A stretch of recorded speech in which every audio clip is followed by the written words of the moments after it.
And welcome back to another episode of Underdog Podcast. I figure I start a little bit early today, around like 10:40. Usually I do it around 11 o'clock, but whatever. It'll be okay, no big deal. And I'm kind of playing around with far as switching up the schedules to maybe doing the podcast every day. Maybe I'll go to every other day, maybe Monday, Wednesday, Friday, or Tuesday, Thursday format.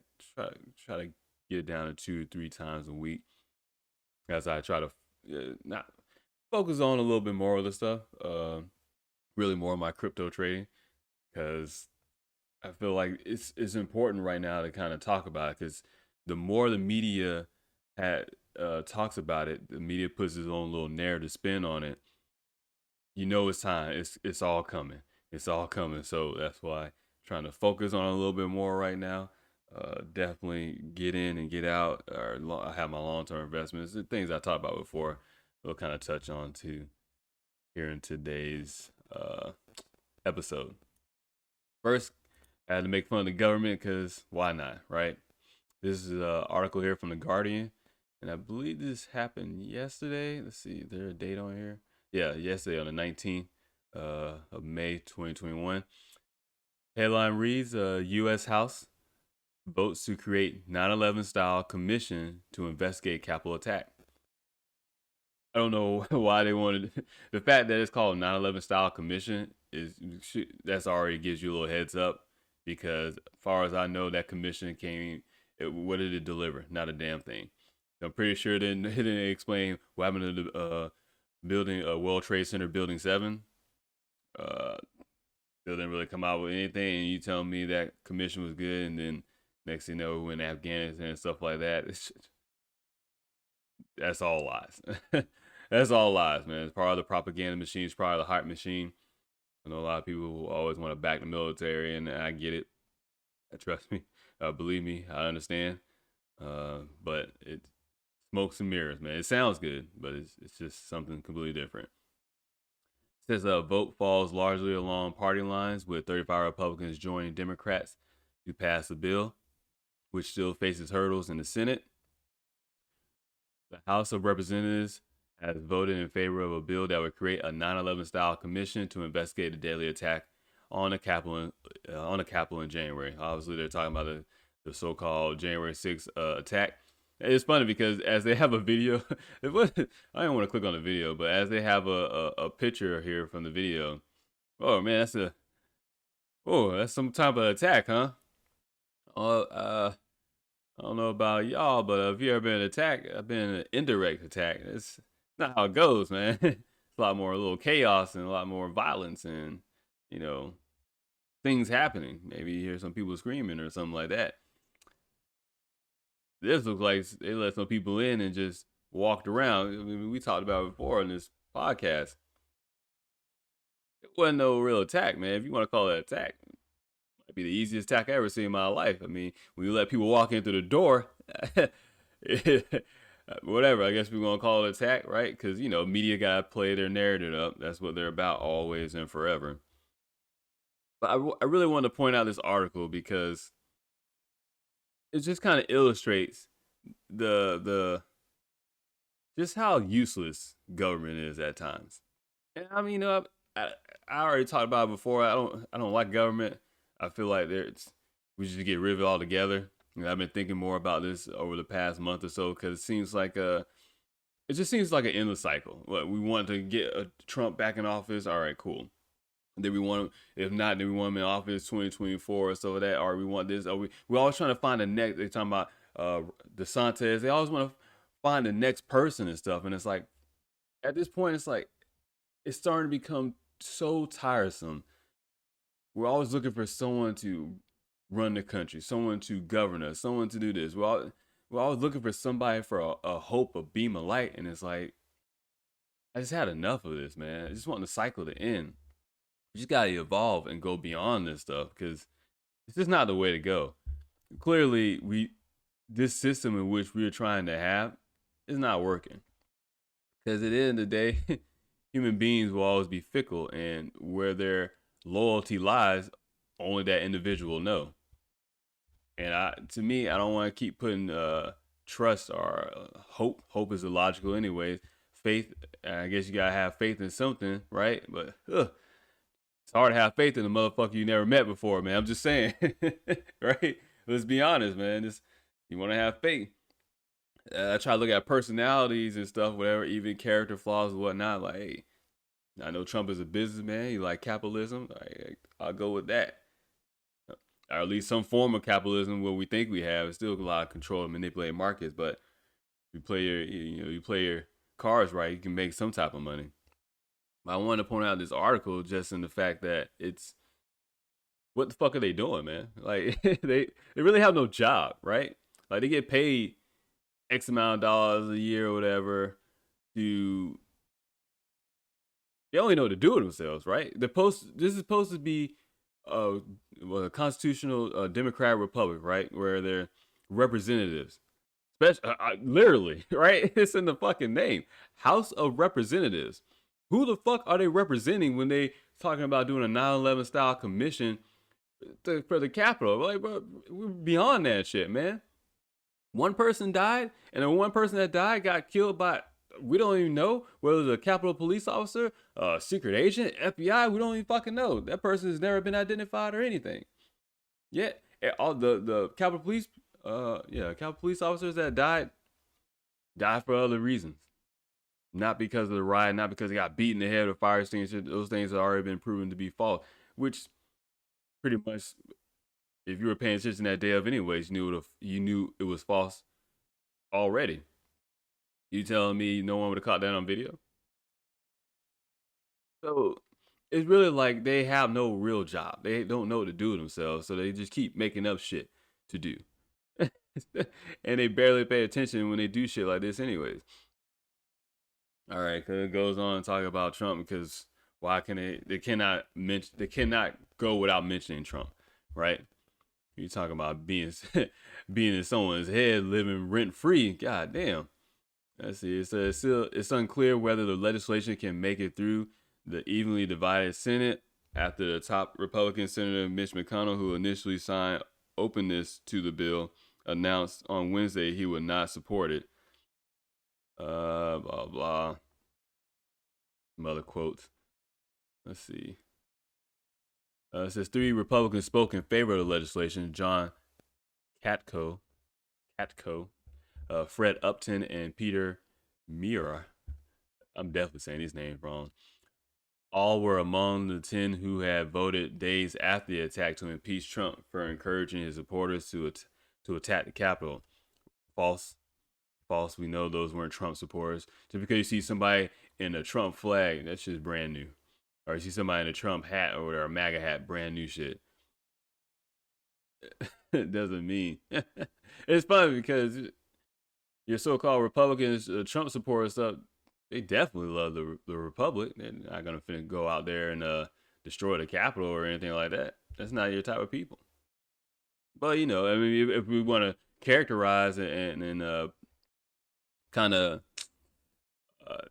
profile certain individuals as we label them Trump supporters, that doesn't even seem like that matches the profile in which the mainstream media has already put these people on. None of the shit makes sense, right?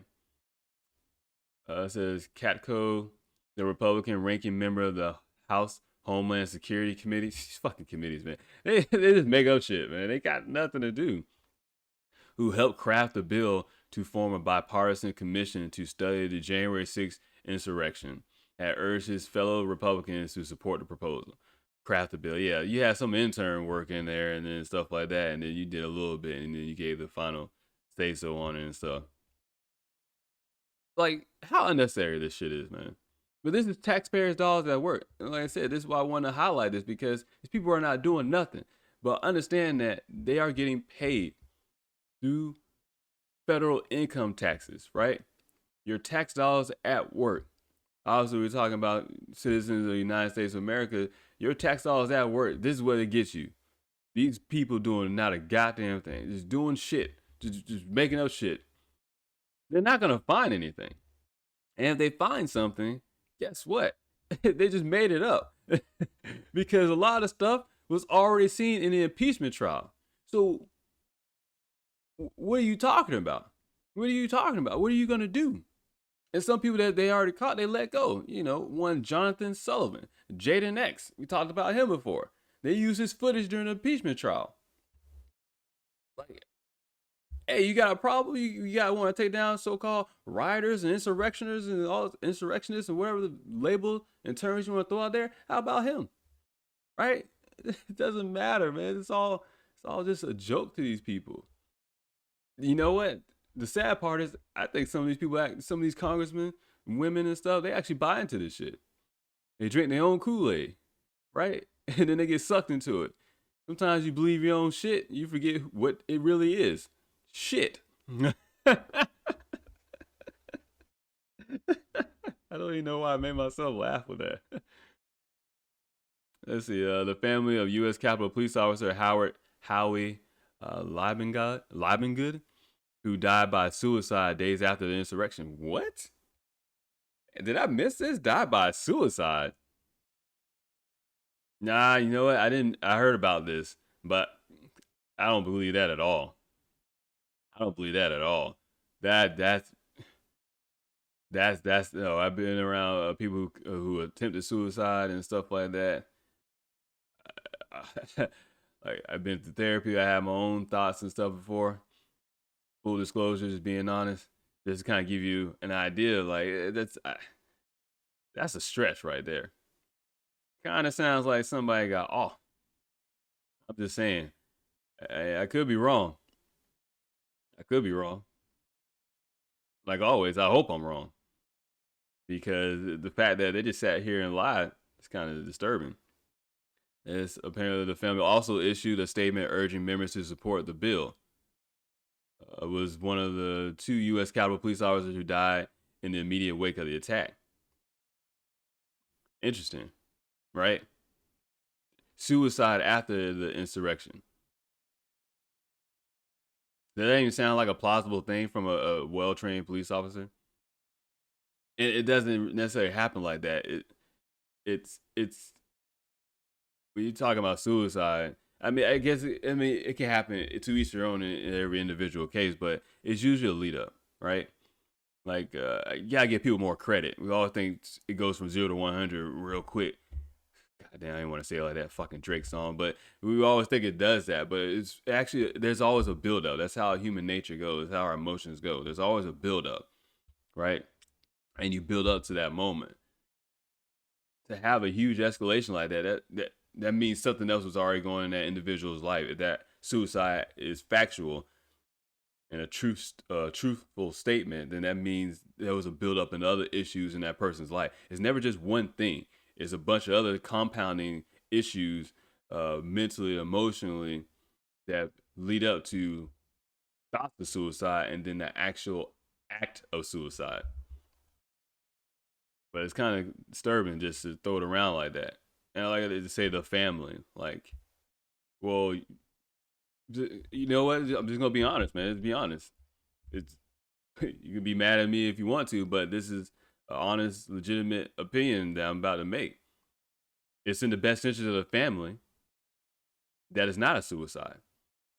Why? Well, we know why. For insurance purposes.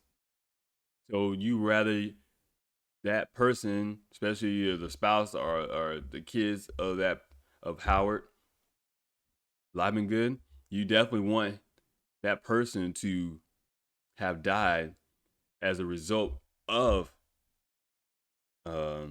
something from what happened on January 6th at the Capitol. That's, you want to die for that reason, or something that has to do with that incident, because if it's just flat out suicide, well, no insurance payoff. If you ever heard stories before, that's how it goes. You don't get no insurance payoff when you commit suicide.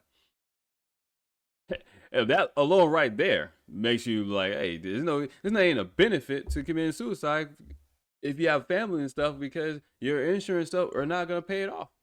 It's not gonna, you're not gonna get no payout for the insurance stuff, or nothing probably for retirement, or none of those benefits. Those little clauses that are in there, which is wild when you think about it, because if a person is obviously going to kill himself, there's already a whole bunch of mental issues and emotional issues that have been lingering for a long time, and they did not get help, or the help they got was not sufficient enough, wherever the case may be. So you would think that insurance companies will still kind of be okay with that. But I can also see from their perspective how someone committing suicide and stuff, and and then just so their family get a huge payoff or whatever, or you also a lot of so-called fake suicides. That is a thing too, and that's there you go, fraud and whatever the case may be. If someone's trying to get money out of their own personal death or whatever, obviously that's a whole nother issue. But it's just I'm just saying that there's a legitimate reason why the family would have an issue with the so-called attack on January 6th. If that person committed suicide and they don't want to go down to suicide, they wanted to pay out the retirement, the insurance policy, and stuff like that. So you could say, oh no, he was pushed over the edge and this was the result or something like that. Howard's death was an immediate outgrowth of those events. Every officer who worked that day, as well as their families, should have a better understanding of what happened. Uncovering the facts will help our nation heal and may lessen the lingering emotional bitterness that has divided our country. We implore Congress to work as one and establish a proposed commission. Looks like that quote is from Democrat Jennifer Wexington. It's funny because you really think most Americans have moved on long beyond this shit, especially in today's modern technological society where a lot of things don't even last a week now as far as the news cycle. Like, it's May. You think anybody gives a fuck about what's going on or what happened on January 6th? Let's be real, man. Were you even thinking about this shit until I said it? So I brought the topic. Did you even hear about it? Like, it's not even an issue. Because nobody's worried about that. Want to know why? Because everybody's worried about their own personal life. Got their own issues. Everybody worried about, man, do I need to get a COVID-19 vaccination at work because I won't be able to work anymore? Or do I go ahead and get this so I can not have this mask on? Are we going to go places for the summer? Can we go out and have fun again? Like, there's so many things people are worried about in this country. You think they worry about something in the past that happened in January? Hell, people can't remember what happened last fucking week in their own personal lives. They already put that shit aside and moved on to the next thing. But short-term memory in modern society is a fact of life. Like, a lot of people just forget all this stuff, man. All this stuff, right? This help the country heal. It's not gonna do anything. It's not gonna do anything other than do what it's designed to do. Be another kind of background distraction, right? Give Congress something to do because they ain't doing shit.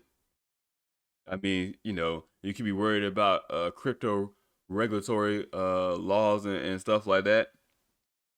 You could be worried about vaccine passports and IDs. You could be worried about masks. You could be worried about all these other different things that you could be worried about, right? But they're not. They're not. They don't give a shit. They're just trying to find something to do in order to justify their paycheck, because these people are not a damn thing, man. Let's see. However, McConnell said he would oppose the bipartisan bill when it comes up for a Senate vote, calling it a, quote, slanted and unbalanced proposal, end quote. Echoing previous comments from House Minority Leader Kevin McCarthy, McConnell argued that the existing investigation into the insurrection rendered the commission unnecessary.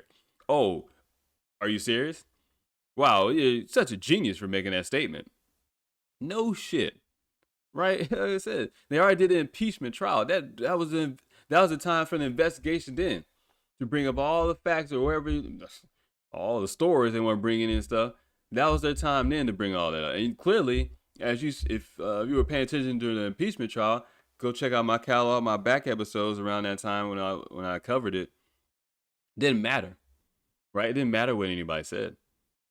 It didn't matter what the facts were. These congressmen, these senators, stuff already decided what they were going to do as far as the impeachment trial went. They already made up their mind which way they were going to vote. So they just sat there, probably not even paying attention, and just still voted the way they want to vote it anyways. You're talking about being unbiased and using your logical brain and some emotions to make decisions. They didn't do none of that shit. They went full on emotions. Let's get rid of Trump. Let's impeach Trump. Let's waste our time impeaching Trump when he's supposed to be out of office within like 2 weeks anyways. And then they impeached him after he was out of office. This is how they waste taxpayers' dollars, bro. This is a fucking waste of money, man. It's a waste of money. There's other things you could be dealing with. There's other things you could be doing, right? This is a waste of money. Let's see, the bill was voted on, the original Democrat proposal, rather a composite. Okay, it was not, excuse me. The bill the House voted on was not the original Democratic proposal, but rather a compromise measure crafted by Democrat Benny Thompson and Katko. Katko won some key concessions. You know what? You probably never heard these fucking people's names. I never heard of them. Guess what? This is how they so-called make their names, right? Because people have to understand, these people, politics is not, it's supposed to be civil service. It's not a lifetime thing. If anything, maybe do enough for a retirement or something like that, 20 years. Like, these people make it their lifelong goal and career to be in politics as it's just a career, like they're working at some type of Fortune 500 company, which technically they are, right? They're working at a corporation and they're trying to find a way to rise up amongst the ranks. Why is that? Why do you feel like you need to rise up in politics? Right? Why is that? Why do people feel like they gotta be a certain type of politician to make a difference?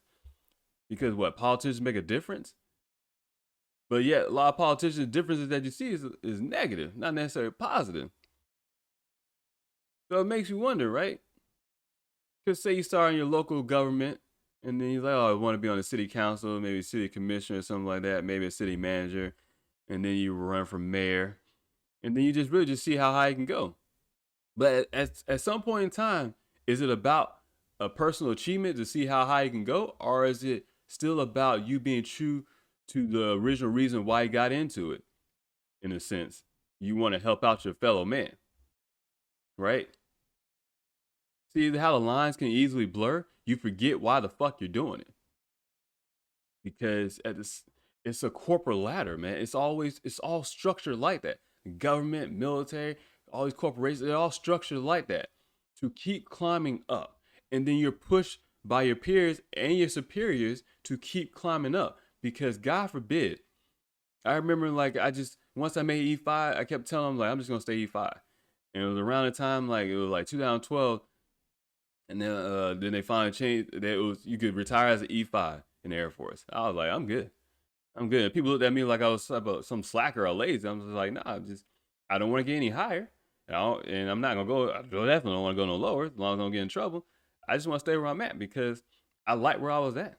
I didn't want to be in management. I didn't want to sit in a little fucking boring ass meeting, listen to them complain about shit, and as they've forgotten where the fuck they came from, as far as them being airmen and workers and stuff. I didn't want to be with those people. And the airmen kind of got on my nerves because they were too young. I was right where I was at, where I can kind of supervise, but still be in the middle, and not be so bored with fucking meetings, but also not have to necessarily work too hard either.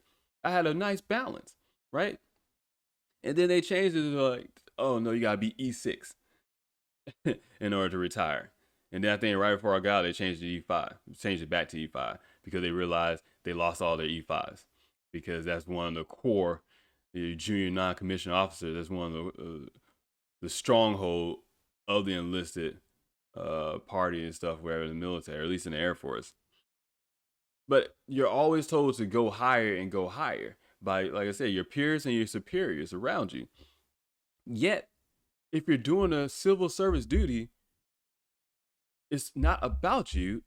It's about the bigger picture. That's what draws you in that type of mentality, that type of career choice, or whatever you want to call it, is that you want to be a part of something bigger than yourself. You want to feel like you're doing something, right? Yeah, I joined the military for money, financial reasons, and all those other things, but it's in me that I just want to be a part of something bigger. I just want to feel like I'm doing something that means something, even though I know majority of it is still a lie. but you still want to feel like you're doing something, at least something honorable, right?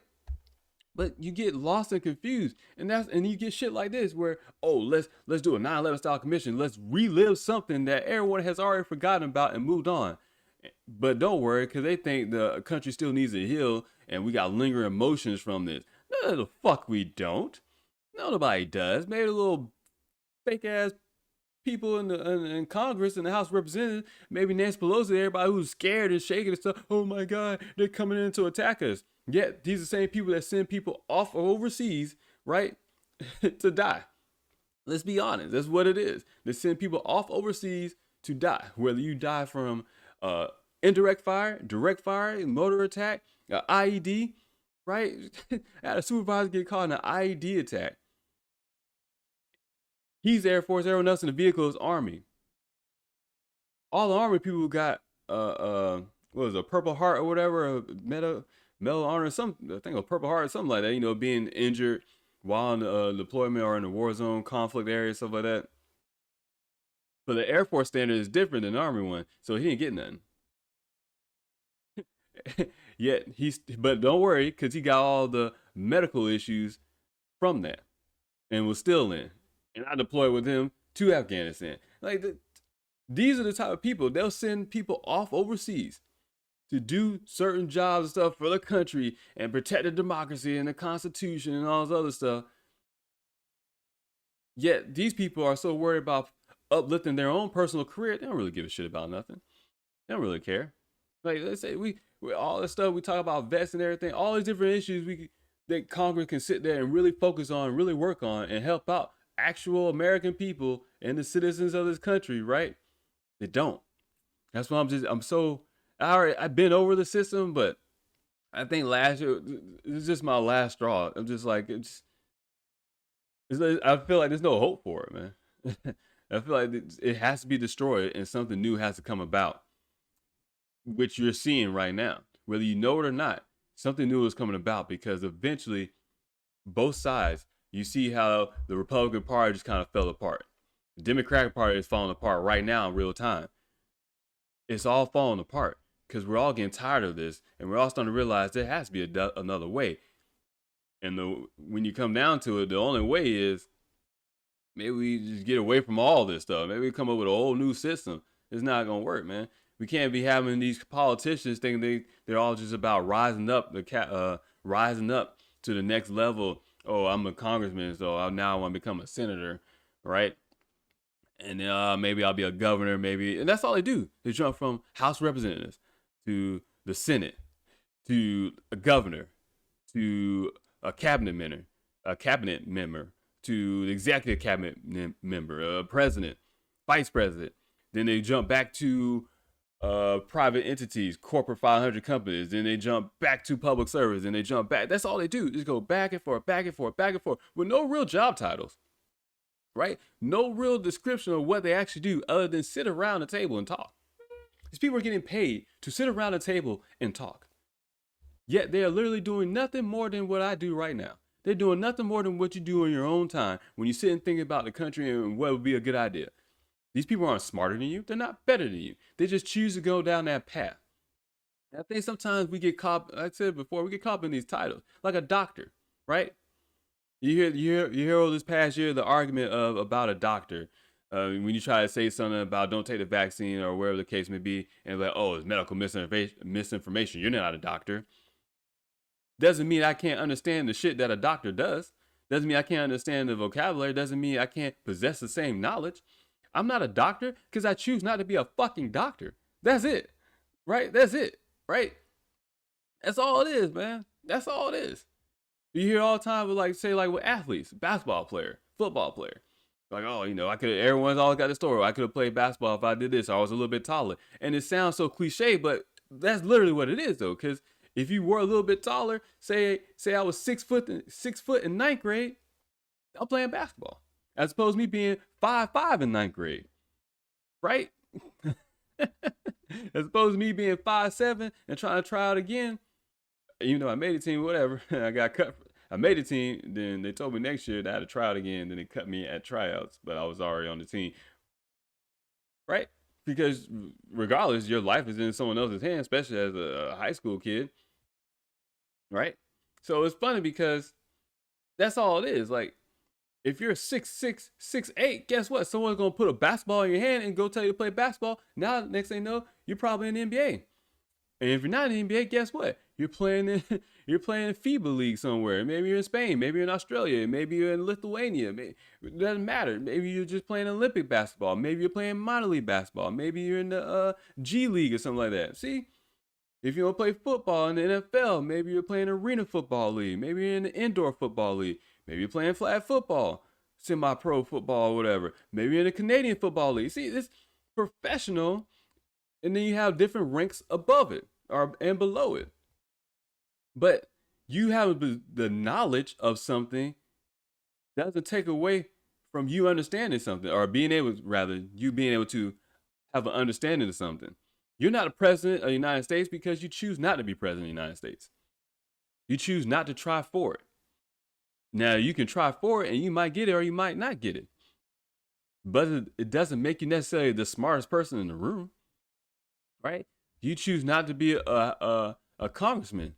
Doesn't mean you're not capable of being a congressman. You just want to do that shit, right? That's all it is. Certain people choose to go to these to do these different occupations in modern society because one, they like it, or they, for whatever reason, they're motivated to do that. Doesn't mean the rest of us can't do it.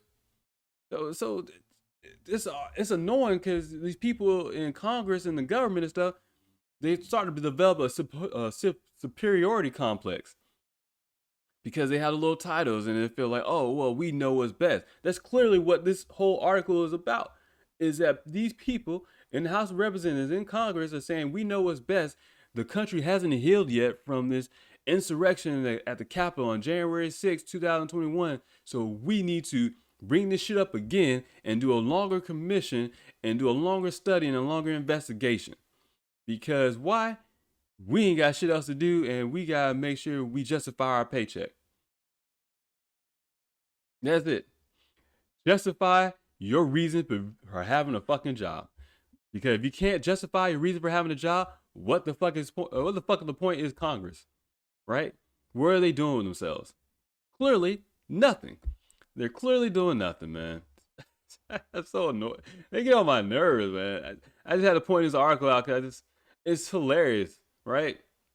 It's hilarious because everyone has moved on beyond this. Yeah, here they are still trying to bring shit up and then trying to tell us, the rest of the country, like, oh, the country hasn't healed from this. What? People forgot about this, man. People forgot about this. And you see how these 9/11 style commission. What do you mean 9/11? Why don't you say JFK style commission, right? But it's just a commission. Why you have the 9/11 style? What the fuck does that even mean? See, I don't even think did they even make a comparison? Why they call it the 9/11 style commission? Let me scroll through real quick. I don't think so. I don't think so. No, I ain't seen nothing. I could be wrong, but I ain't seen nothing.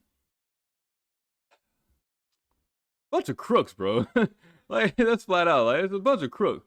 Bunch of crooks drinking their own Kool-Aid into their own little fake ass scheme, man. Being so high and mighty about themselves. And this is what happens in government. This is what happens in the military. People get so caught up in drinking their own Kool-Aid, smelling their own farts. Like, oh yeah, I'm so important. I'm so important. Like, well, everyone has a role to play, right? Everyone has a role to play. You play a role. That's it. Don't get so caught up into, oh, is it this important, or I'm doing this something so special or something like that. I always, of course, I'm gonna use a military reference because that's my experience. But you take someone that's going on deployments, going overseas, because of these movies and stuff, these propaganda, you don't take nobody seriously unless they were in a combat situation. Yet, this is probably like less than 1%, maybe, of the whole entire military force is actual direct combat related jobs. I have to really look that up because I've been saying that before, but I wonder what the actual statistic is because half of each military branch is already for support. And the other side is operations, but even those majority of those operation jobs are support, like command posts, working at command posts. Or working at control tower. That's an operations job, but obviously that's a support operations job. Like so, even the Air Force, like what direct jobs are literally direct combat? There are none. You have security forces, but security. They watch the flight line. They watch the plane. They're police officers on base. They're different things and stuff. Which is everybody really, because there's times where I had to watch the flight line, where I had to do escort duty, where I had to pull security duty or guard duty and stuff like that. Even on deployment, I had to do stuff like that. No matter who you are, you're in the military. They throw a gun in your hand. They tell you go do this. That's hey, we ain't got enough people to fix this plane, but hey, here's a quick book. Here's a slideshow presentation, and all right, you're trained. Go fix that plane. And it sounds ridiculous, right? But that's literally a possibility of something that might happen. And that's literally how Air Force training goes. Hey, go watch a 4-hour slideshow presentation. All right, you're all trained up. Now go save some lives. It's because, man, we showed you what to do. You just got to do it. Oh, man. So in the past, what was it, yesterday? Right? Yeah, yesterday, yeah. On the 19th, I woke up, saw crypto shot straight to hell, right? Everything just went fucking red. Everything dropped. I looked at that shit. I bust out laughing. And that lets me know I've been in crypto I've been in crypto good enough years. That shit don't even bother me at all. I didn't flip out. I didn't even think twice to pull out money.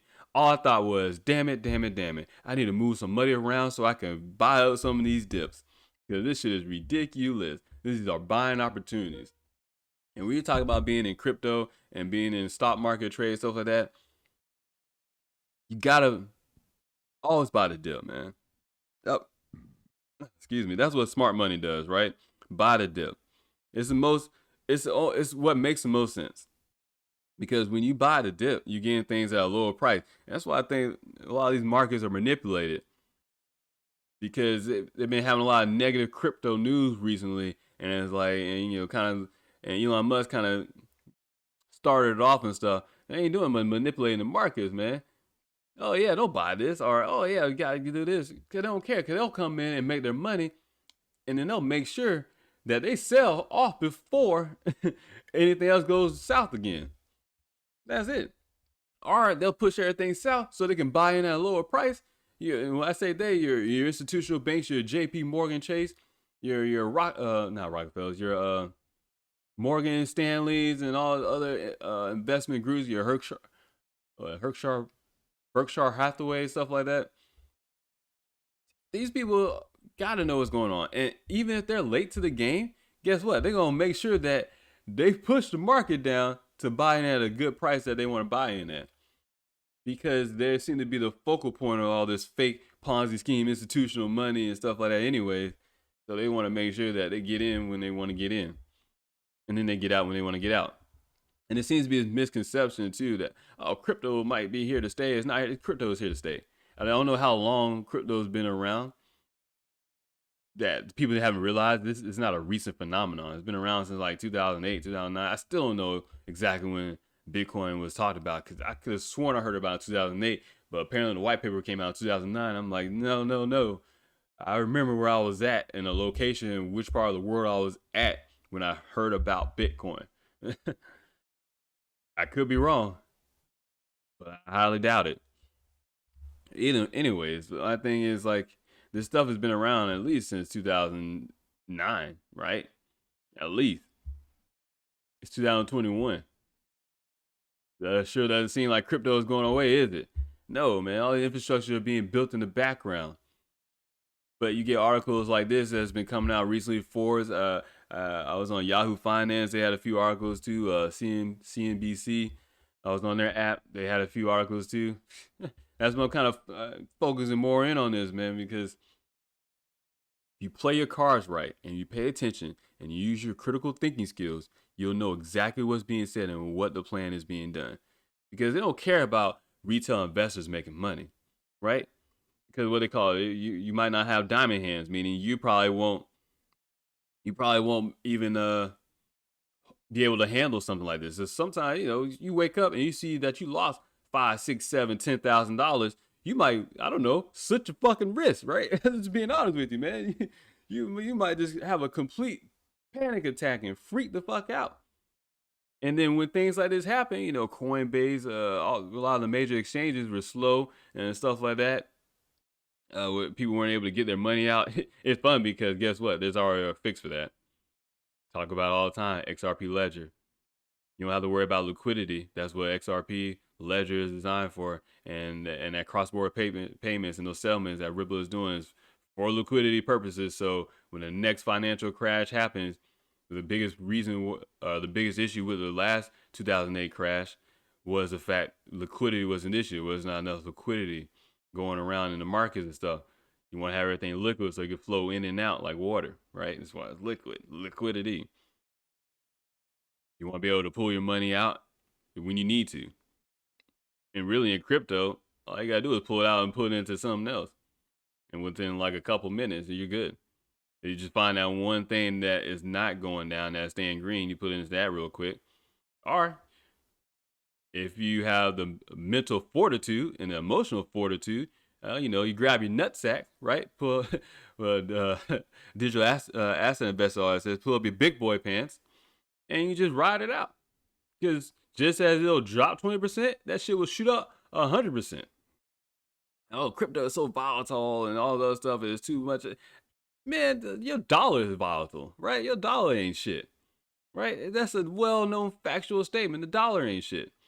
This imaginary money, this fiat currency is the worst fucking idea ever. It's a legitimate Ponzi scheme.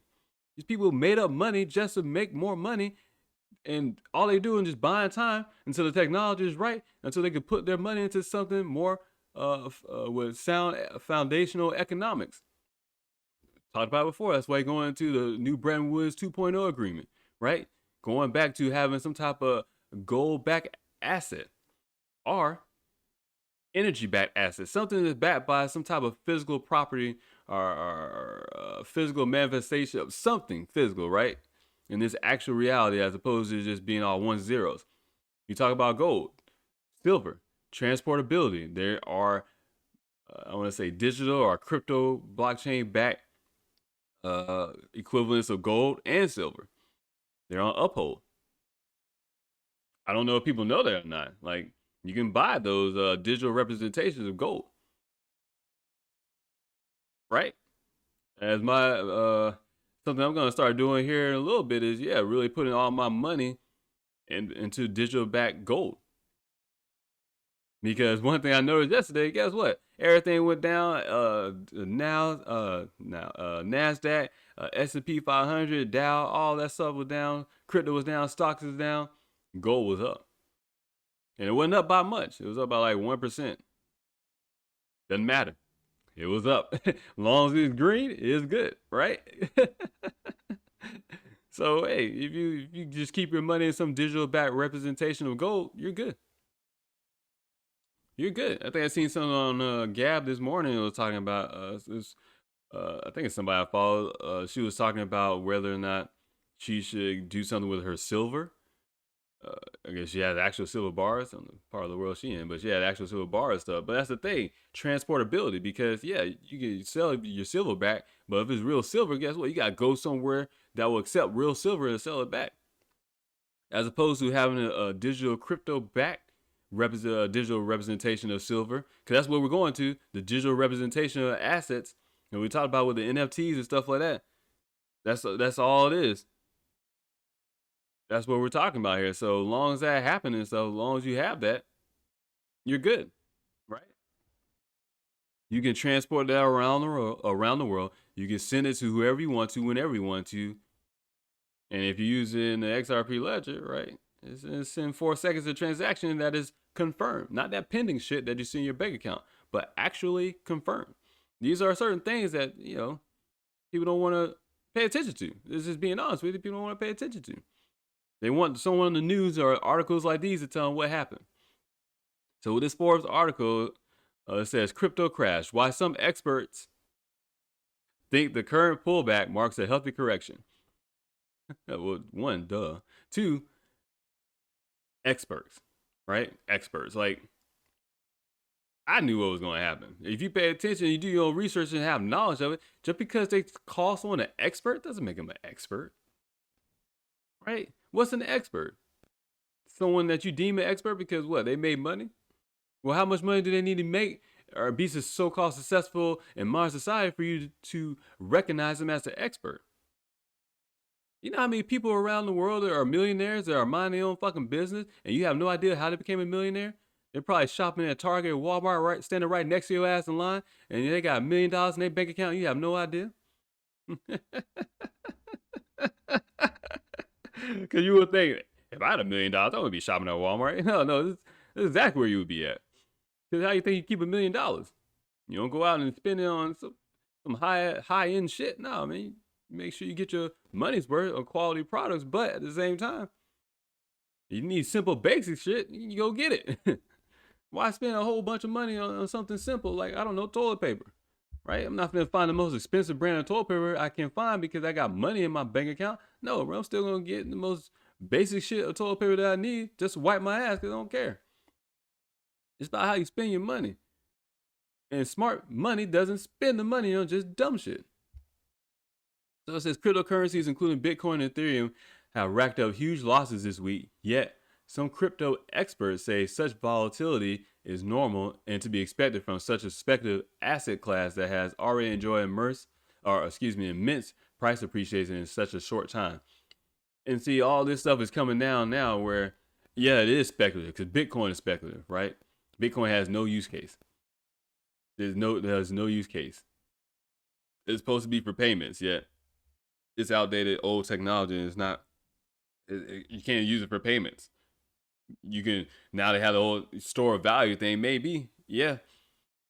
But to me, it needs to be backed by gold or something because just because it has low scarcity, which is kind of not really true, I guess, or whatever, because you can always fork it off like they already do, and you have like a Bitcoin Cash, and you create something with a little bit more scarcity off of the original source code of Bitcoin, which I think Litecoin is faster than Bitcoin, and I think it's a fork from, or it might be a fork, or has some of the original source code of Bitcoin, and then I think Dogecoin is from Litecoin, if I'm not mistaken.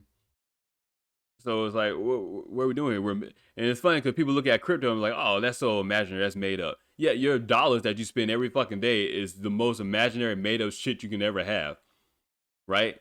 At least since if you pay attention to some certain cryptos like XRP, Cardano, things that have VeChain, things that have real utility, that's where the value comes in at. And then what I think is going to happen soon, and I know others have probably said it as well, there will be a shift in crypto as far as, okay, what has utility and what doesn't. And this whole scam of a lawsuit with the SEC and XRP, or excuse me, SEC and Ripple, that's what you're going to see. Utility come about because, okay, XRP is not a security, it's a currency and stuff. But what makes it a currency? Oh, it's because of this utility purpose right here, because of the different things that it can do and what it's designed for. All right. Because it's one thing you can have anything as a currency, right? Anything can be valuable. But what gives it its value? And the majority of the time, does you have some type of use case for it, right? You can talk about gold all you want to, but gold, one, is in your fucking body, right? Gold has other uses anyways, right? Gold is in the microprocessor, microchips, motherboards, semiconductors. Gold is in other different things, so. And we don't know how much actual gold, so they say, that's on this planet yet. Gold might not mean shit when all of a sudden we start mining asteroids. I've been playing that game No Man's Sky, and I'm like, oh, even on that game, they simulated like gold ain't shit because guess what? It's everywhere. Apparently, when you mine asteroids, are you opening up? Or you start colonizing or exploring the galaxy, well, exploring the solar system, and further on, exploring the galaxy of the star system, stuff like that. If you can find gold in other places, guess what? Gold goes down. But I guess, that's too one theoretical, speculative, and further off into the future, maybe further off into the future. Who fucking knows? Right? You really don't know. People ain't never gonna tell us. But at least, gold, silver, things like that. Like, yeah, because those are properties. One, those are elements on the periodic table, but those are properties and stuff, whatever. Like, there will be some type of use case for them, so they have some type of value. The dollar has no use case. It has no value. Your bullshit ass government goes to a private entity, bank that you call the Federal Reserve, to increase the money supply to go back to the Treasury, and they print up money out of thin air, right? It's funny because I remember I was a kid in school. They used to always say, "Oh, money doesn't grow on trees." It's funny because that's literally what money does. Grows on trees because it's paperback money. You see how much bullshit they teach us in the United States of America educational system? Money doesn't grow on trees. It's funny because that's literally what it does, right? They literally, oh, you can't just make money out of thin air. That's funny because that's literally what they do. They literally print the shit out of thin air. So yeah, people are worried about crypto being speculative and it's imaginary money. Your fucking money already is imaginary. You want to talk about playing a game of Monopoly? Bro. You're making up shit. Your ones and zeros in your bank account don't even mean nothing other than some imaginary number that they throw up on there. Take it from someone else who says, "Oh yeah, we give you $100." All right, cool. Where's $100 at? Oh, well, here's $100 right here in this paper money. All right, cool. But in this paper money, it's like an IOU. I thought it was an IOU because supposed to be backed by gold. Well, that's right. The currency, United States dollar, is not backed by gold. What's it backed by? The petrodollar, oil and stuff? Who knows what it's backed by? Oh, nothing. It's backed by good faith of the United States government. The same people you can't fucking trust to sit at work and do their job. They ain't got nothing to do but make up fucking stupid commissions on things that we already did investigations on during the impeachment trial. It's all made up, man. It's like I know people probably think that's an oversimplification, or it's like, no, it's not made up, but it is made up, man. And it kind of crushes your reality of the situation, because as I was trying to understand, attain knowledge and understand how this world really works and stuff, I come to the realization that it's all made up. And the first breakdown of reality was money doesn't exist. Like the money that we use now doesn't exist. We're just making shit up, man. And so this whole bubble, as far as the dollar and stuff like that, and currencies around the world, of course it's gonna crash. Of course it's gonna crash because it's not backed by anything. Of course, Bitcoin could shoot up and shoot down and stuff like that because it's not backed by anything. It doesn't matter. It doesn't matter, man. It doesn't matter. And I think the government's created Bitcoin anyway. So that's what a lot of this stuff is backed in by. They don't want you to get in it, but who you think is okay with all this stuff? Government agencies. It's not gonna tell you that. They're not gonna tell you that because who you think is collecting all this stuff? Why do you think China and Iran are mining Bitcoin? They're not gonna tell you. They're not gonna tell you it's all bullshit. No, because they're the government. They got the weapons, right? They create the so-called laws and all of that. So they so-called how the perception of power. They can do what they want to, and they'll tell you, oh yeah, Bitcoin valued at $60,000, and now it's valued at $38,000. Oh man, this market is so speculative. It's not a real market, and so no, people too busy making money off all these scams, man. That's it. So you either try to learn how to play the game, or you get crushed by it. You get crushed by the game board.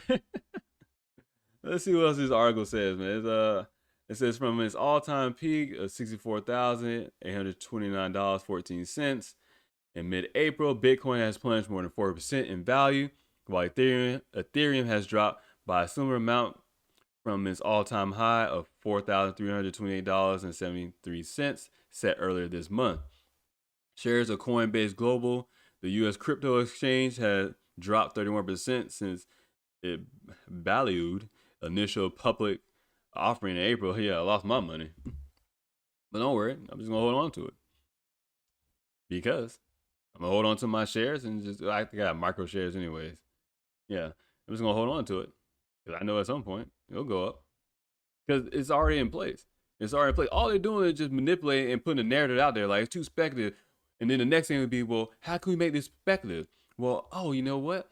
Well, some of these cryptos are good because if they have a use case, they have a real world use case to solve an issue, or maybe if they're backed by, I don't know, gold or something like that, now this is good. They're just setting up the narrative. That's all media is designed to do. Give a certain narrative. You have one side plays this narrative, you have another side plays this narrative, and another side plays another narrative. They just set up a narrative so when it comes time for them to swoop in and act like they're heroes and stuff, like, oh yeah, I got a great idea. Let's back this up by some type of asset. And as I say that, this has literally been talked about before already.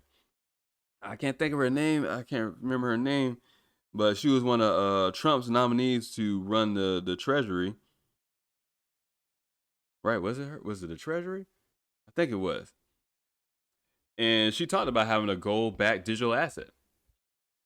It's all going digital, but you still want to have it backed by some type of physical property, or make sure that digital asset has some type of use case that uh, you can see in the real world. You want to know why? Because it makes the most fucking sense, right? It makes the most fucking sense as we talk about being a global society. Because, like I said, globalism is coming. Whether we be controlled or whether we be individuals into it, that has yet to be determined. But globalism is coming. We're going to become a global species, a global society, and this modern iteration of the human species, the Homo sapiens sapien. And as we move about amongst the stars and move into other planets, stuff like that, gotta be able to transfer our so-called fake money economy system by the speed of light, right? Through the internet. You think the internet is just supposed to be on Earth? No, man. What do you think the satellites in space are? What do you think? What do you think Elon Musk and fucking Starlink is? I think I seen somebody was talking about. Oh well, crypto doesn't work because once the internet down, you have nothing. Once the internet down, your dollars don't work either, bro. And what are you gonna do with gold, right? You gonna carry gold bar around all the place? We know you can't, because as we become more of a species that is moving around the country, moving around the city, moving around the state, moving around the world, nobody's carrying all this shit, man. Transportability, that's a real thing. That's a real issue, right? We want to be able to move and make these payments at the speed of light as using the internet. And the whole concept, oh, what happens when the internet is down? Well, the internet is a whole network of a whole bunch of computers, so technically it's never actually ever fully down. You might have certain outages in certain areas, but that's about it. And even then, that stuff still doesn't even last that long. Hell, what, you reset your so-called router or modem, whatever you want to call it, really it's just a switch. You reset that in your household, so next thing you know, your internet's back. And then you call your friend like, oh yeah, my internet's down. What about yours? No, I'm fine. What? But you live down the street from me. Yeah, I don't know what's wrong with yours. Mine is fine. Right? Like there's measures already set in place when you're talking about networking to make sure that all the system doesn't go down. Unless it's hacked, but usually it's a DDoS attack or something like that. And then, like I said, when you're talking about Starlink systems and stuff, now you have internet quantum computers, right? Talked about it for a Quantum Initiative, that Quantum Initiative Act 2018, 2019 that Trump signed. So you're talking about having quantum computers, stuff like that. There's an article, I didn't bring it up today, but Google is supposed to have a quantum computer by 2029, which means they probably got it already. It just won't be into full commercial to the full commercial aspect rather until 2029, which really means they'll probably have by 2026. You gotta accept these so-called, worst case scenario expectations. That way you can always talk yourself up and really be done like 5 years ahead of schedule, and so you could be like, oh look, oh yeah, we thought we was gonna have it by 2029, but we got it by 2026. We worked really hard, so they could pat themselves on the back now they did something special. But they always knew what the goal was. They always knew what the timeline was. But you really gotta think about this though. You really think crypto is not here to stay? You really think digital money is not here to stay? Or is it 99% of the US dollar in circulation is digital? They print the money up, then where do they put the money at? Right? As they give you money, what do they give you? They're not giving you dollars, right? They're not giving you cash. They're not giving you coins. They print the money up and then they send a direct deposit to you. And then if you get a check, you get a paper check which you cash, and it becomes a digital ones and zeros in your bank account. So we're already at a point in modern society when we're talking about our currency, it's going to be digital. So the next step is blockchain, where you have digital distributed ledgers. You have blockchain where you have the data being recorded and it's encrypted and it can be verified amongst others on the network. mine is proof of work census and stuff like that. So this concept thinking that, oh, crypto is not here to stay and money's not digital and all those stuff, man, that's just it's it's just people have a hard time with change, right? Talk about it before. People have a hard time with change, something new. The funny thing is about all that, I talked about it before. How do you get someone to accept a new change? There's nothing like a good crisis to get people, especially a large group of people, a large group of population, say a country, say the world, bring on a crisis. Next thing you know, you're begging for change. And that's what you're going to see with this crypto market. I think over the rest of this year, you're going to see people begging for change, people begging for regulations. People are tired of Elon Musk saying stuff, manipulating the market. They're going to be begging for regulations.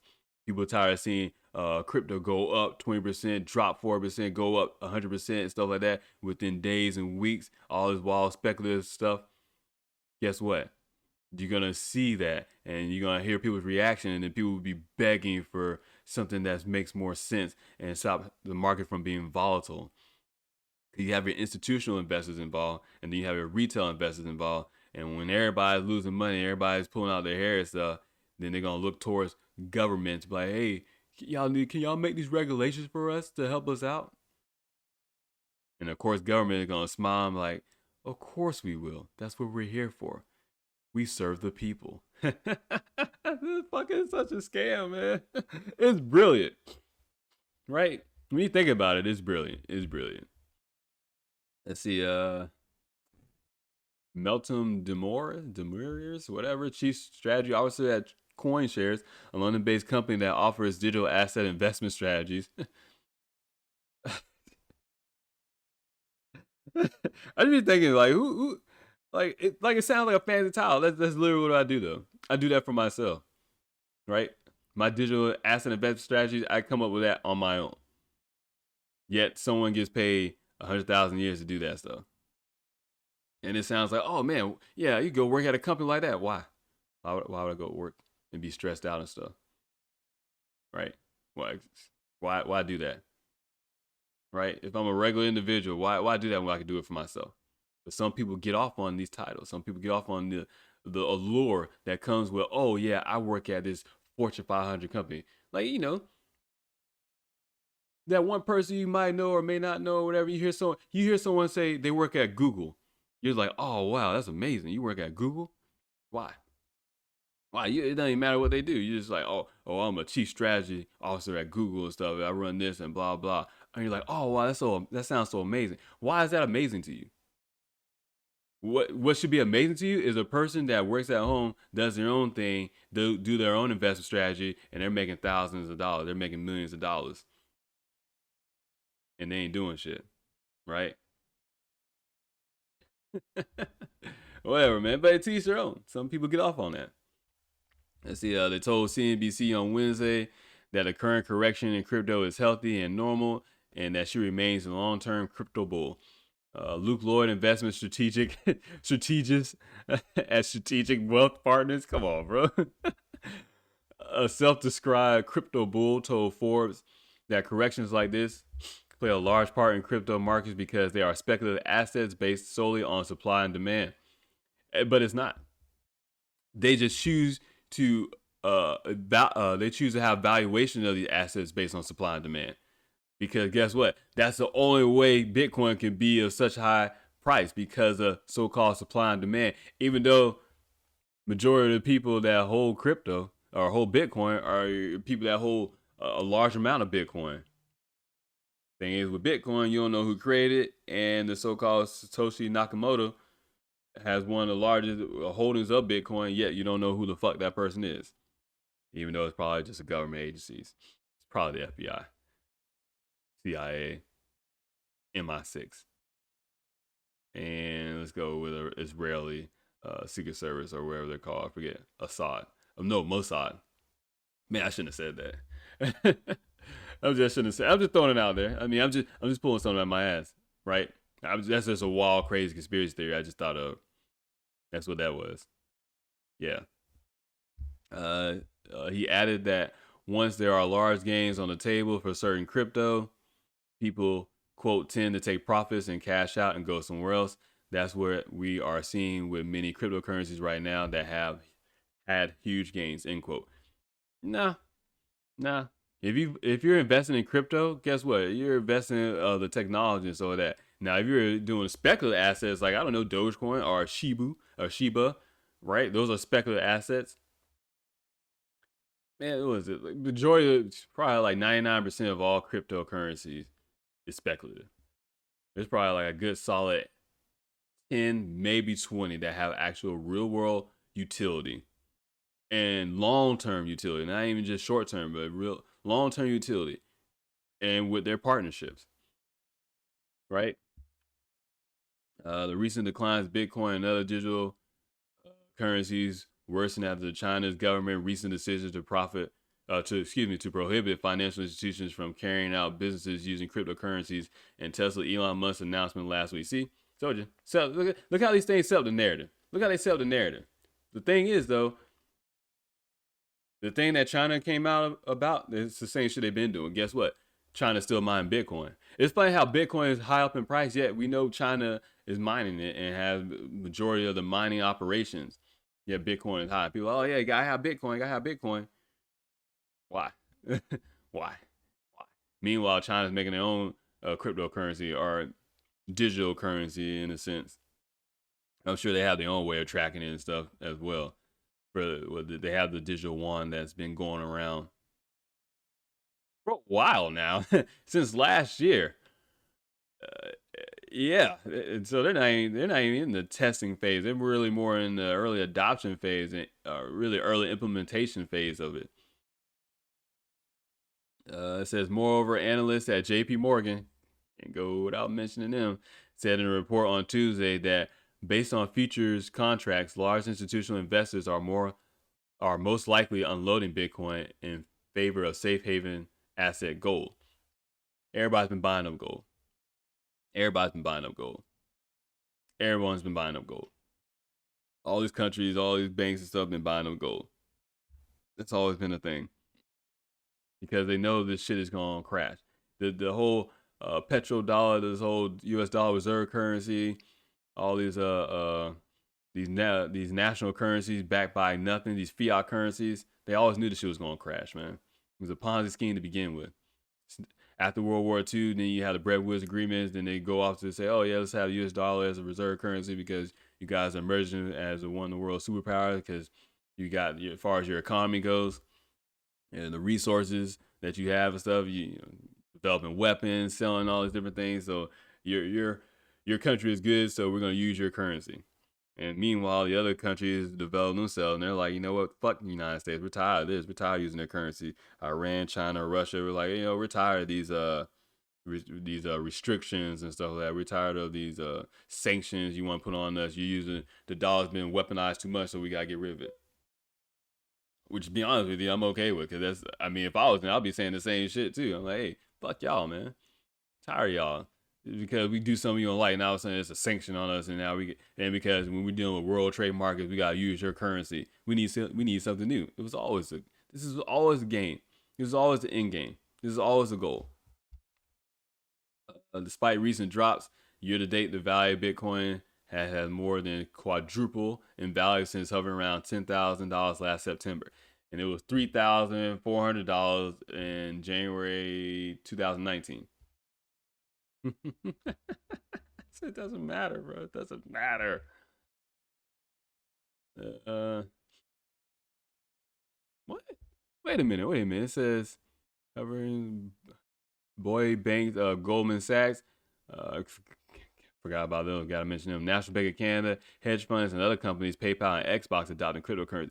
What the fuck is? Wait, I'm sorry. I got to click on this real quick. What is Xbox doing?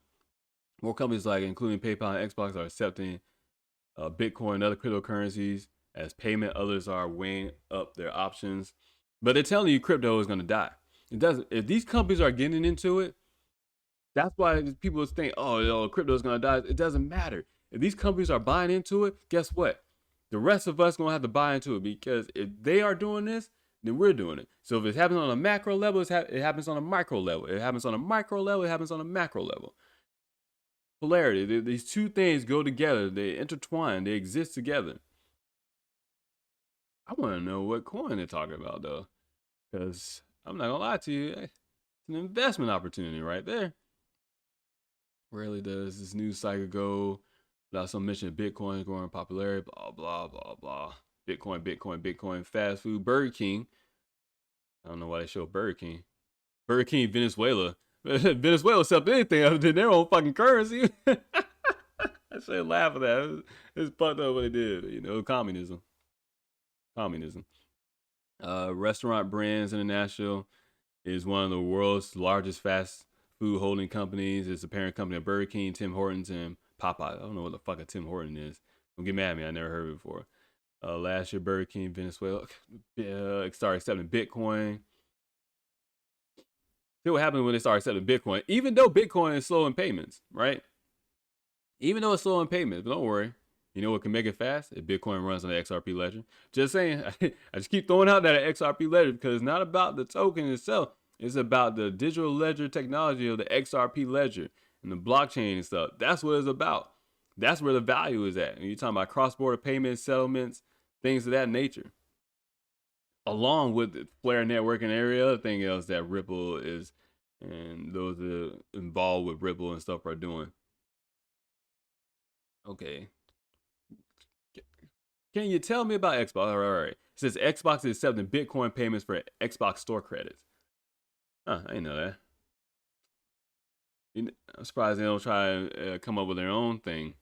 But you know what? Actually, I kind of did know that because Microsoft, Xbox is Microsoft. There you go. Kind of got ahead of myself. But this article right here was from May 7th anyway. So it goes on to talk about Elon Musk and himself and whatever he's doing. Let's see. Crypto is also coming under regulatory pressures while China has banned. That's a lie. There's nothing new they've been doing. Gary Gensler with the SEC and stuff trying to find their regulatory clarity. Sure as they do their lawsuit with Ripple. It says Biden administration. Someone urged the Biden administration. Senate banking chair Sherrod Brown urged the Biden administration to crack down on cryptocurrency companies characterizing digital asset as risky and unproven. You mean like the dollar, right? You mean like the dollar? Risky and unproven. Backed by nothing other than government. That's why I said, as long as these governments and these corporations operate it, and as long as you say, okay, well, I accept it, then that's it. Plain and simple. That's the game. That's the game. You're going to accept it anyways because you want to be able to see your money go in and out and be confirmed transactions and not that pending shit, right?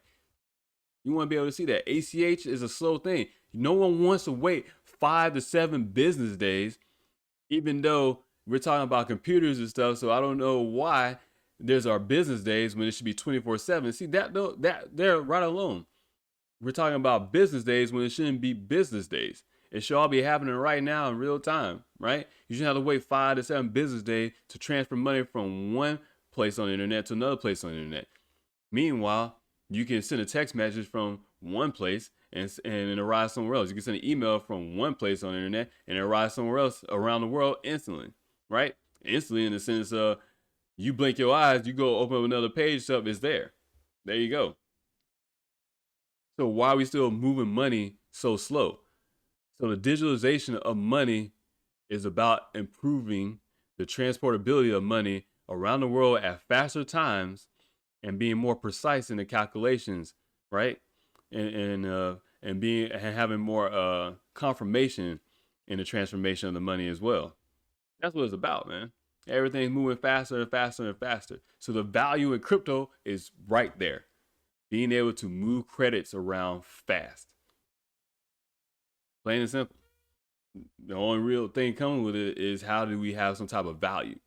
But don't worry, because people are already screaming it. Oh, we don't like this crypto because it's too speculative. Well, what makes it not speculative? Well, it's based on supply and demand. But okay, well, some of these coins don't. The supply and demand is not even a big deal. Actually, you know what? This one coin does something, right? Oh, this thing that XRP, that Ripple keeps talking about. Hey, wait a minute, it actually does something. It does solve a real world problem. It does have a real world use case. Oh, so is this VeChain. So is this other thing. So is this. So is that.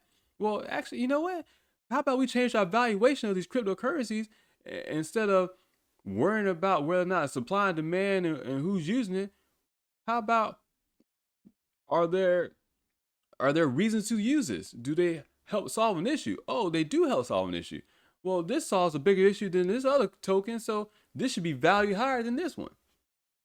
Oh my God, it's not rocket science, right? It's not that hard. It's just sitting here and understanding, knowing what's going on. Let's see. That's pretty much it though. But I wanted to see. I want to show you guys. So this is from Live Coin Watch. It's just watch the markets. As you can see, within 24 hours, now Bitcoin is back up from its original price where it dropped at. It was around 40,000 anyway. I think it got down to 36,000, 38,000. I can't remember.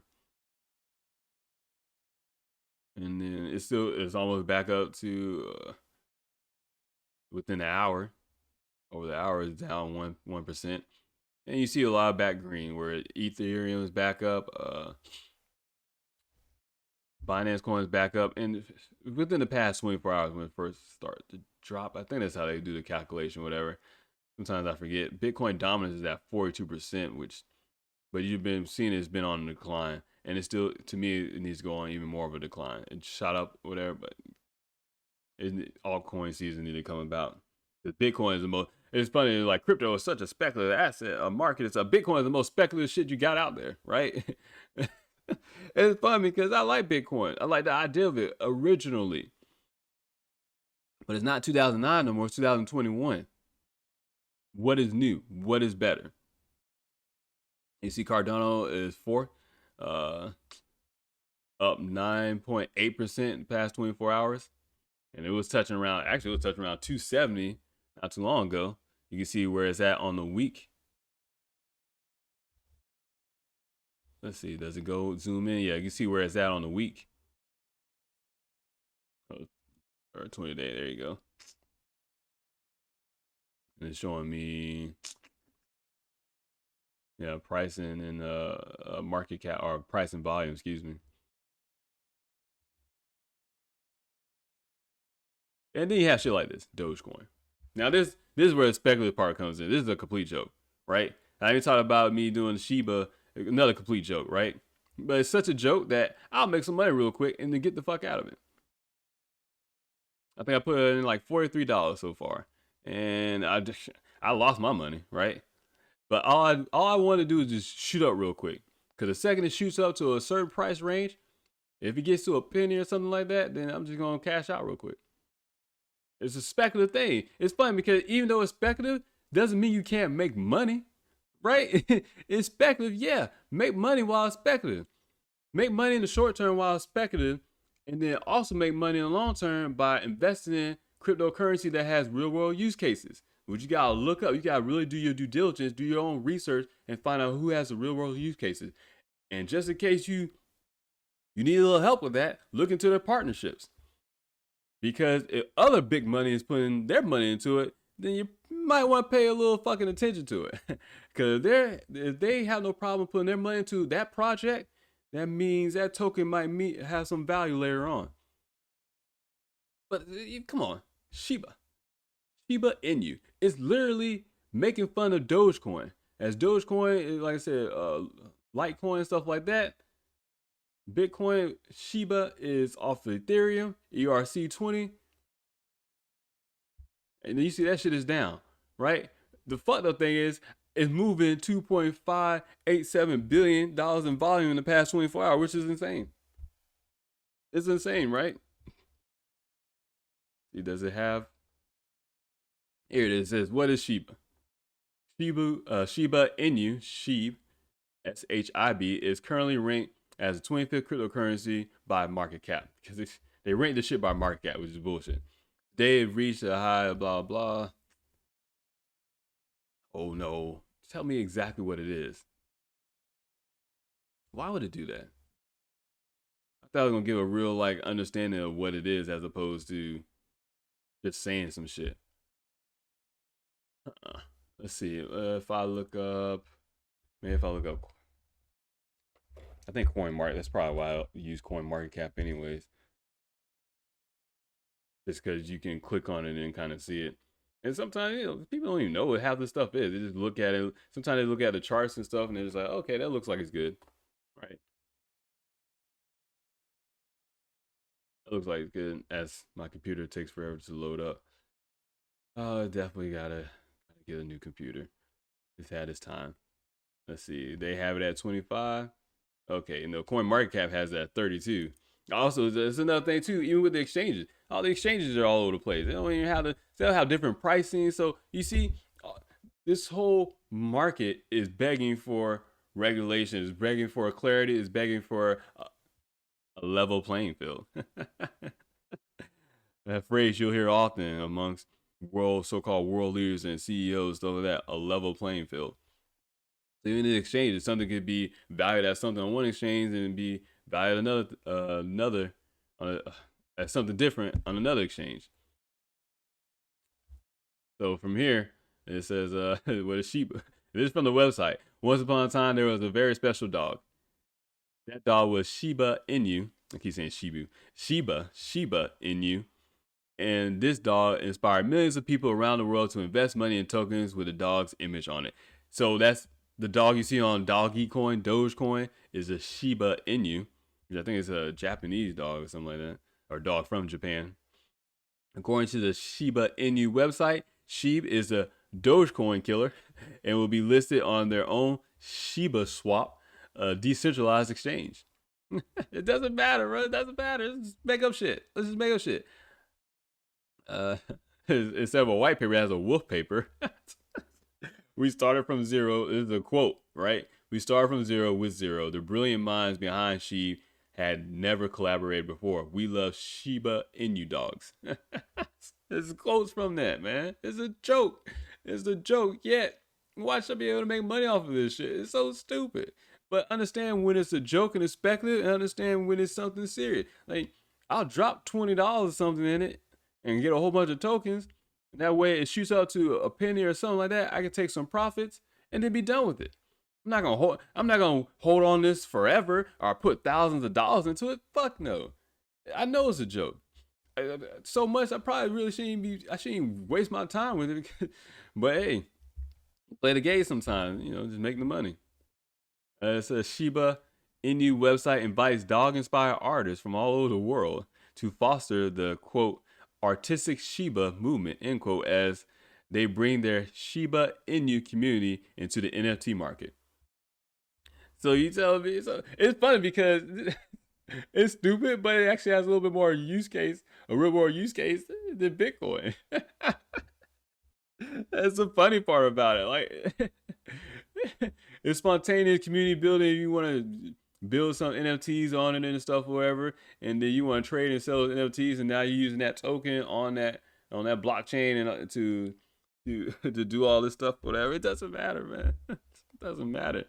Shiba Inu has also created a campaign using Amazon Smile in order to collect donations for rescue real live Shiba Inu dogs with the Shiba Inu Rescue Association.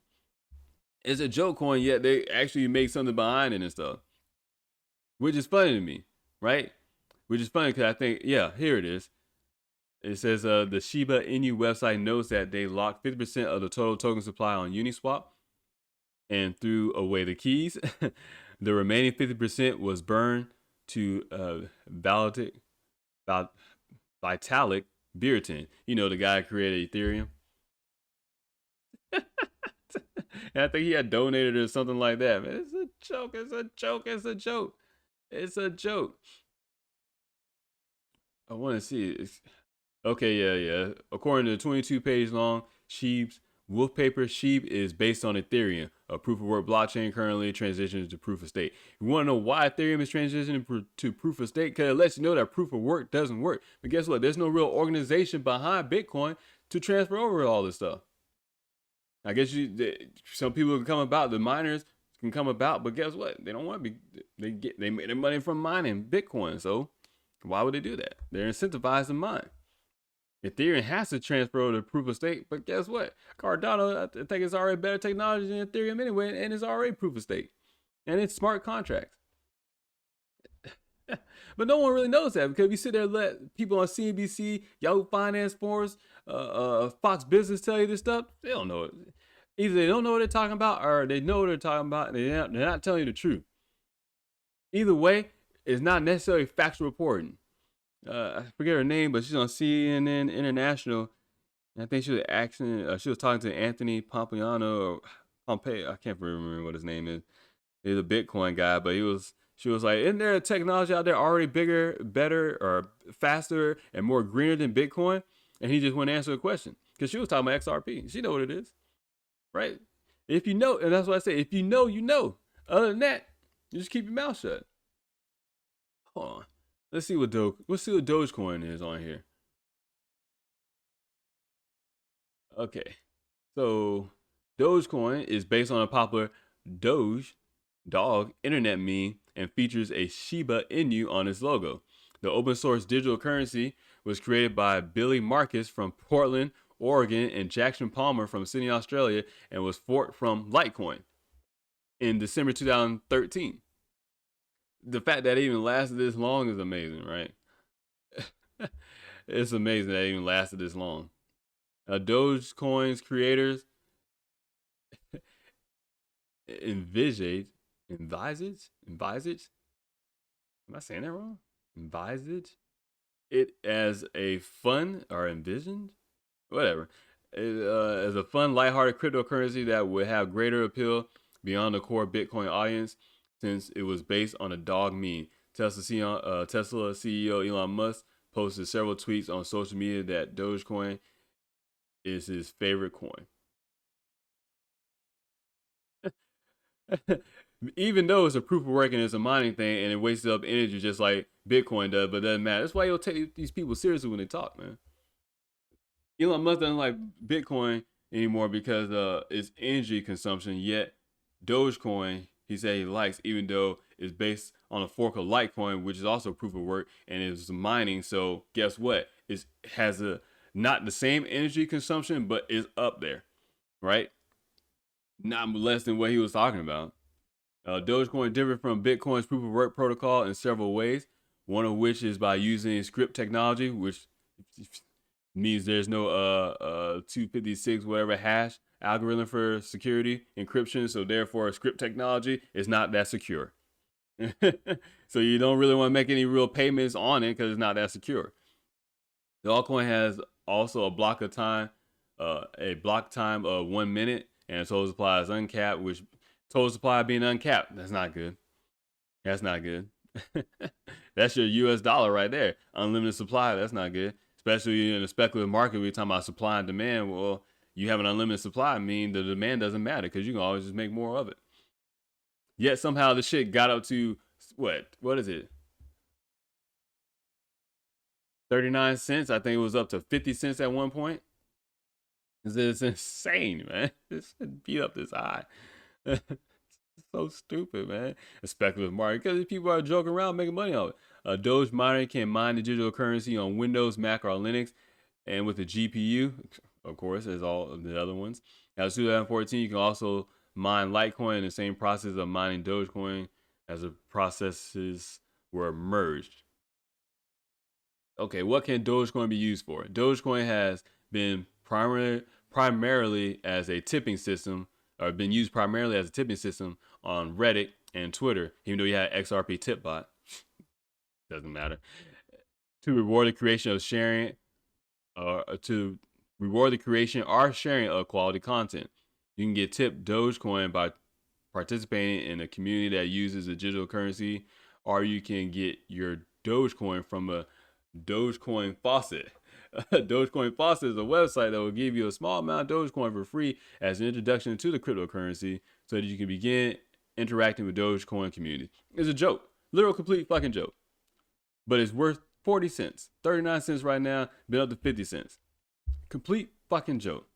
In fact, the Shiba Inu coin has more of a real world case in their value or something like that than Dogecoin. It's a joke. It's all a joke, man. It's all speculative, right? But now is the time to make money speculative because guess what? As it becomes more wildly volatile, or not wildly, it's less volatile than what it's been in the past, but as people start to realize the game, And all of a sudden they switch the narrative and they be like, you know what, we can't take this seriously because going along with the SEC lawsuit of Ripple, right? And when they say XRP the standard, that's what it means. The standard is gonna get that regulatory clarity and it's gonna let everybody know exactly what is a cryptocurrency, what's not, what has real world utility, what doesn't and stuff. As the market switches based on valuation on utility, these coins like this, non-existent. They'll just go away. They'll just go away because the market itself will shift, even though it's by design. This is funny to me, man. This is funny. So right there, you have two coins, right? Look at this shit, man. Look at this shit. So look at this. Look at this, man. 0.001 2014 for the longest, right? It didn't even crack a penny. It didn't even crack a penny until right around January. It didn't crack a penny until January. You gotta tell me that's not by design. The fact that it even lasted this long and was around, but then again, nobody was using it. There's no use case for it. There's no nothing. And all of a sudden it just jumps up. And then it jumps all the way up. This is insane. It's oh my God, the highs was at 64 cents. But guess what? If you'd have bought like a million plus of this in January, or yeah, even back in November, December time frame, and you just kept on to it. Say you invested like $20 in it, so that bam, you'd had a nice little chunk of change, man. Because really, of course it's speculative. It's gambling, right? No different than playing fantasy sports or something like that. You're gambling. Why not? Wall Street gamble all the time, but yet they call them executives. They tell the world that they're smart and stuff. But they gamble all the time, man. If you're gonna gamble, gamble. But high risk, high reward. It's up to you. Low risk, low reward, or whatever you're okay with. Tesla's has more. Tesla's 36 makes more sense than Shiba, right? Monero, private money. Oh my God, a lot of these different things make more sense. Even Binance coin makes more sense and stuff. Polkadot, internet computer which came out of fucking nowhere. All of a sudden it's $170 stuff. It's funny, man. It's funny. You just gotta pay attention. Look at the trends stuff and understand. You can hop in, hop out, get your money, and be done with it. Because if you take $20 and make, I don't know, $2 or $2,000, or you take $20 and make $5,000, guess what? That $20 you probably would have spent on some McDonald's, something like that. Now you done made $5,000. That's a win to me. I don't know about you. That's a win. I ain't got to become a millionaire, but I can take $20 and turn it to $5,000. I'll take that as a win. Fuck it. And I'll cash out. Like, oh, I got $10,000 in profit. Oh, I'm good. I'm cashing out. Give me my money. I don't give a shit about this project. No. Because long-term investments is where I put my actual constant buys into, where I'm actually paying attention and stuff like that. These short-term speculative investments, man, it's gambling. Because, okay, if I lose $20, I'm okay with losing $20, right? I'm okay with losing $20 because I can easily put that $20 somewhere else and it would have felt like I lost it anyways, right? I'll just be honest with you. Because if I put that $20 and if I lose it down to $10 and I pull it out, all right, now I lost $10. Well, if that $20 gets me $10 and I'm at $30, you're gambling, right? You're gambling. I gamble every year in fantasy basketball, fantasy football. I don't necessarily win. I don't always win. Sometimes I do, and I get my money back. Double my money and stuff. And then or I lose, and I don't get my money back. But you play the game to win. But guess what? You can't win unless you try to play the game. You just gotta understand the rules of the game in which you're playing. That's all, man. As always, do your own research. You figure it out and stuff. I don't know if I'll be back on tomorrow or not. I should do an episode tomorrow. I don't know. I definitely won't be doing an episode Monday. I have an appointment to go to, so I won't be back Monday. And if anything, I definitely will be back Tuesday and stuff.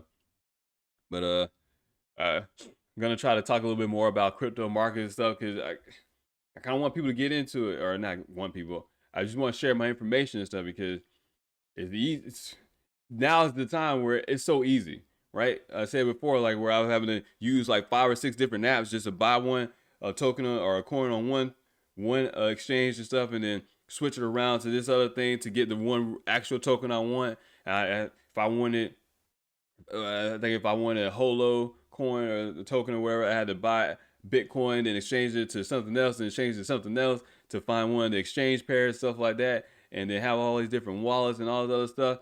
Now you can have an exchange and a wallet and all of this place. Now you can spend your crypto through a Visa or MasterCard and stuff like that. Like now is the time where they keep telling you this stuff is speculative and it's going away. Yet Visa and MasterCard lets you spend cryptocurrency. PayPal wants you to hold cryptocurrency. Robinhood wants you to hold cryptocurrency. They are opening up to retail. So by the time they open up to retail, which is a regular individual investor, a regular person, just regular people like you and me, by the time they open up to us, it's either already too late or it's on its last leg before you can come out a millionaire or something like that. If you play your cards right, you will make a nice chunk of change. If you play your cards right, if you pay attention. And I kind of want to harp on this right now and stuff because gotta focus, gotta pay attention because once that door is shut, that's it. And everybody be like, oh man, I wish I'd have invested in this. I wish I'd invested in that. You gotta hope for the next one or the newest, biggest thing and stuff. Either way, if you make $1, if you make $10,000, if you make $1 million, that's one more than what you have, and that's all that matters, man. As always, check out my blog site, Damien, Damien, Jackson22.com. Go there. Check out my product store, UnderdogProductStore.com. Buy a shirt or something like that, or whatever I got going on up there. Definitely check out my podcast, the social media links and stuff like that. I'm always posting on Twitter or my blog site or on Gab and stuff like that. Just different things, sharing information, stuff like that. Things I probably forget to talk about on the podcast. Maybe I'll be back on tomorrow. Maybe I won't. If not, I'll be back by Tuesday. Enjoy the weekend. Enjoy time with family and friends. All that good shit I'm supposed to say. So until next time.